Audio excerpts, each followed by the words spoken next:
City of Stevens Point Special Common Council meeting, recorded September 13, 2021. All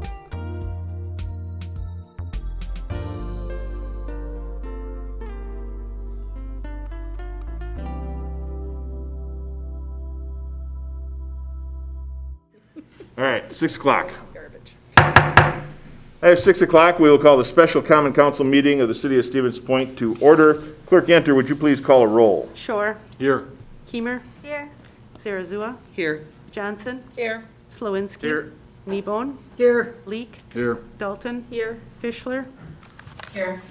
Morrow is excused. He's walking in right Nope, now. is he? Okay. Oh, he is coming. He did think he was, Okay. could make it. Well, last one in, musical chairs. He has to sit over there. We have a quorum, and it looks like full attendance. So we will move on to our one and only agenda item. That is a presentation and public hearing regarding the proposed application for the Community Development Block Grant Funds for the repurposing and redevelopment of 1300 Maria Drive, Stevens Point, formerly known as the Convent. The agenda will be as follows. We will have the identification of the total potential funds, eligible community development block grant activities, presentation of identified community development needs, identification of any community development needs by the public, presentation of activities proposed by the CDBG application, including potential residential displacement, and citizen input regarding the proposed and other community development block grant activities. With that, I will turn it over to Director Ryan Konoski to take the show, and I have to share his presentation for those watching. Sorry, Sean, I actually had you listed as excused today. My fault. And I think you are in good shape. Director, okay. you're on. Thank you all. Good evening. As some of you may recall, we've had this presentation previously. City staff did submit the Community Development Block Grant application, and there were 3 things that were kicked back by the State Department of Administration. For a grant of this size, 3 things, which are considerably minor in the grand scheme of things, is pretty good. First thing was updating the citizen participation plan, which we did, I believe, last month. The second item was to re-hold the public hearing. We had a 10-day gap between the public hearing being published in the record of paper of record and DOA asked for a 14-day period. So minor things, but because of that and because it's a $915,000 grant, we're going to comply. So I appreciate everybody coming tonight. So let's see if this works. I do not have control, Mayor. You could just hit next or hit the down arrow. It's just Okay, I'll do it. So essentially, just provide a quick overview of the project, Community Development Block Grant, the program itself, and then we'll get into the public hearing component of it. But essentially, this last year, Congress provided $5 billion additional funds in the CARES Act for Community Development Block Grant funding to states, metropolitan cities, urban counties.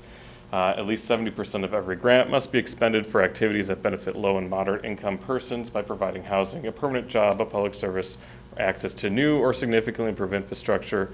Remaining 30% may be used to eliminate slum or blighted conditions or to address an urgent need for which the grantee certifies it has no other funding.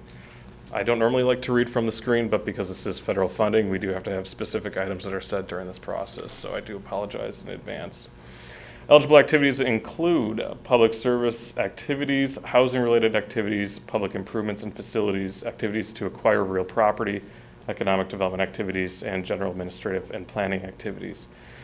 Just for note, developers are not able to directly apply for the grant. This has to be done through the city, the county, the state, and then through what is essentially a transfer agreement. We funnel that funding through the city to the developer, and that's what's going on here. As mentioned earlier, there are 6 components to this agenda. First is identifying total potential funds. Second is eligible community development block grant activities. We'll give a presentation on identified community development needs. And then there are 2 portions where the public can provide additional input. The first one is number 4, which is identification of any community development needs by the public. The 5th is a presentation of activities proposed for community development block grant application, including the potential residential displacement. And finally, the 6th is the second time the public has the opportunity via citizen input regarding proposed and other community development block grant activities. Real quick background, this is being applied for the redevelopment of the convent property. We will refer to it as the Grove Apartments, which is its official name. Earlier this year, WIDA provided a 4% housing tax credit to this development, which is a major milestone in its redevelopment. We'll see that there's a lot of public funding going into it. The site plan and conditional use permit was approved in October 2020 through a special plan commission and subsequent common council. It's important for the public and for the committee to recognize that we're not here to talk about the site plan or conditional use. We've already gone through that process. Next slide, please. The Grove Apartments are proposed to be low to moderate income for senior and family housing. The first phase of the project will include converting the historic convent into 85 apartment units, mainly focused on affordable senior housing. There will also be 3 additional townhomes to be constructed. It'll be about 17 units, more focused on affordable family housing. Just as an FYI too, the city park at the corner of Maria and Prentice will be dedicated to help preserve the stand of historic white pines on the property. So this is the first item, which is identification of total potential funds. The total requested amount is $915,000. That's broken into 2 different items: $206,482 for acquisition of the land, $708,518 for acquisition of the convent building. There is additional project funding that was included in the grant application. There's just over $19 million in private funds. Unit of general local government funding is $2.25 million. That's via TIF source, and there's other public funds through historic tax credits in the amount of $585,000. Total funding for the project is $23,140,307. As I mentioned earlier, there are 6 specific items for community development block grant funding. The one that we're focusing on is the housing-related activities, but the other 5 items are up there.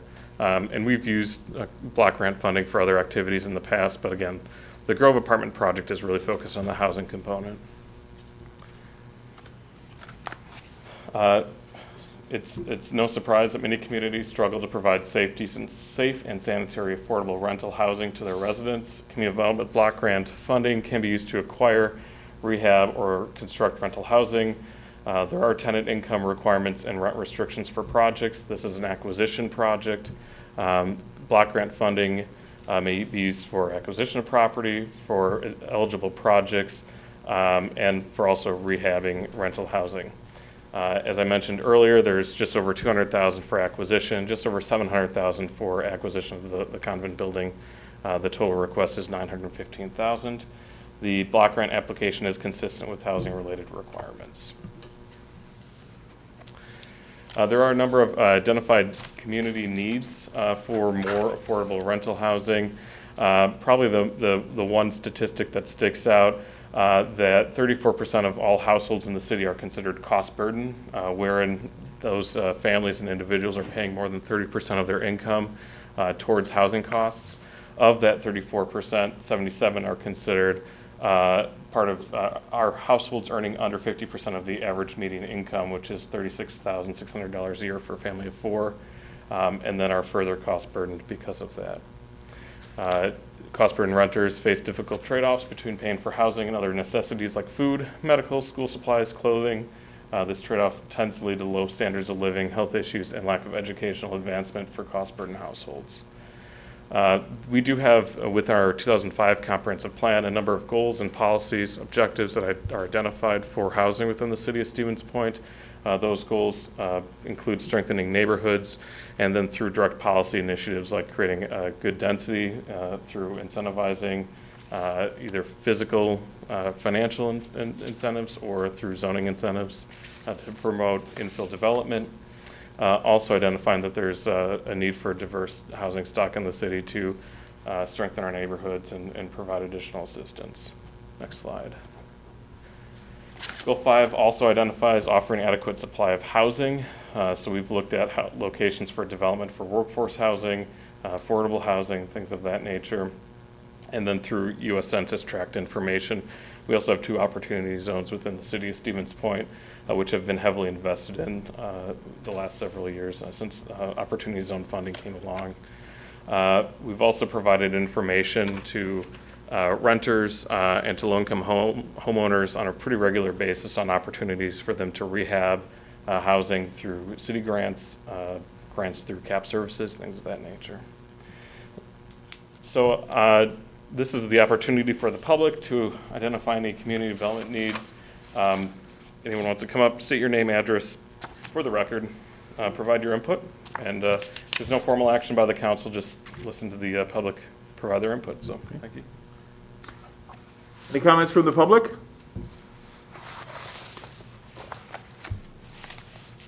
Any comments or input from the public? For the 3rd time, any comments or input from the public? Seeing none, we'll turn it back over to the director. So the activities proposed for the block grant application, including the potential residential displacement, because there are federal funds involved, the feds are very, very specific that there are as minimal as residential displacements as possible. Obviously, the area shaded in green is the convent property that's proposed as part of the first phase. So the acquisition is the main driver of the application. Though at the peak of the convent, nearly 200 sisters called this property home. There's been a consistent issue with dwindling populations and aging populations. At this time, there are actually no residents that still reside at the convent. It has been completely vacated by the sisters, although they still utilize the property for their administrative offices at this time. This is the last opportunity for the citizen input regarding this and other block grant activities. Okay. Are there any citizen comments regarding this project or any other community development block grant activities? For the 2nd time, is there any input from the citizens regarding this proposed project or any other CDBG activities?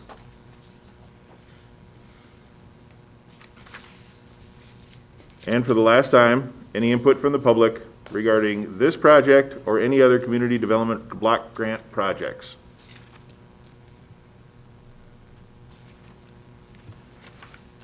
Seeing none, thank you all very much. And our agenda is exhausted. We do not need council action. And we are adjourned at 6:12.